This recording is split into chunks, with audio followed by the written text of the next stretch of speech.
Ryan Garcia is calling for a rematch against Rolly Romero, insisting that hand injuries hampered his performance in their May bout and prevented him from fighting at his best. Despite facing heavy criticism for his showing in the first fight, Garcia believes he deserves a second chance to set the record straight. However, his promoter Oscar de la Hoya has publicly shut down the idea, making it clear he would rather pursue a more lucrative and high-profile matchup with Teofimo Lopez. De la Hoya appears unwilling to revisit a fight that drew mixed reactions and ultimately failed 9D to meet expectations. I want to make no excuses, but I did have two major hand problems, and that's why I couldn't let go of none of my punches. And on top of it, I had a really bad training camp, and that's just the truth. But again, all I want to do is do like what Anthony Joshua did. Let me get my rematch.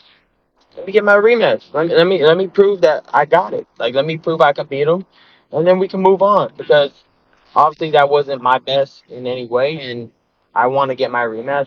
The initial fight, which headlined a high-profile Times Square event funded by Saudi advisor Turki Alashik, saw Ryan Garcia dropped by a left hook in the second round before spending much of the 12-round contest on the back foot.